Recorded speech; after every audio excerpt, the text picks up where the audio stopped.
2 months ago, I got home, and she left a note. Basically, she was going on our trip without me. She had quit her job, took most of the savings, and wasn't sure when she'd be back. Maybe a year, maybe sooner. She knew I'd understand. Her location is turned off and my calls go directly to VM. I texted the kids a picture of the note. We have our own checking accounts for direct deposits of our paychecks, but we'd transfer most into a joint account to pay the household bills and savings. We both had access to our main savings account. We have joint credit cards we use for household expenses. The 2 cars and mortgage are joint. We both also have our own small savings accounts, our own retirement accounts and our own credit cards for gifts and fun things. I closed all joint cards and accounts. I waited a month to see if she'd come back. After receiving only one text the first month, I went to a lawyer. She basically said there was very little to do right now, other than change the beneficiaries of my retirement accounts and life insurance. It was only a month and there was no way to serve her papers. My lawyer advised me to keep paying the mortgage and the cars. The cost of trying to get a judge to approve the sale of joint assets was more than making payments. I didn't want to ruin my credit by letting one of our cars get repossessed, but I can't sell it because she's in the title. I get random texts and she sporadically posts on Instagram. I want to block her so bad, but my lawyer advised me that it's better to maintain a communication channel that's not through our kids. Her last post was from Hawaii. She put in the comments how great a husband I was for letting her take this trip. I'm barely making it, paying 2 cars,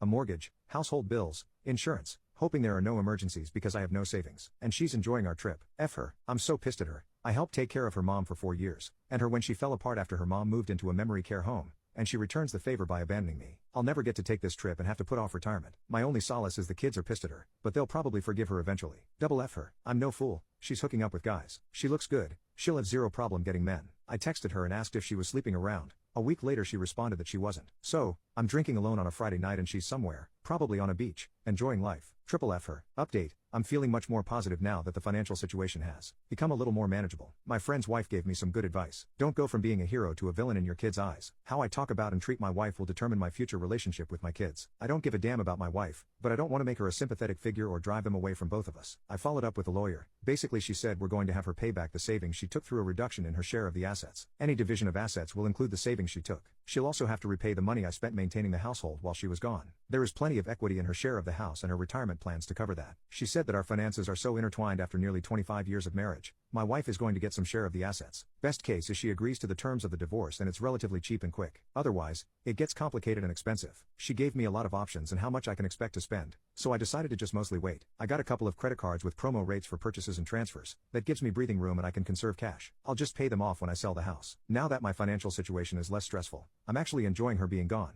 I'm free to do whatever I want, whenever. I don't have to cook or clean or take care of anyone. The house is quiet for the first time I can remember. I loved my wife, but her mental health weighed down our marriage. On balance it was worth it until now. The first month or so I expected her to be there whenever I'd get home. When someone was at the door or if I heard noises, I'd think it was her. I'd check the doorbell cam obsessively. I'm not looking forward to her returning. It has to happen, but when she comes back, I'll have to deal with her, the divorce, getting the house ready to sell, dividing all our stuff, finding a new place to live. I'm hoping she'll stay away until after New Year's, but my daughter said she thinks her mom will be home for Christmas. My lawyer will have papers ready to serve her. Hopefully she'll just agree to the terms and continue her travels.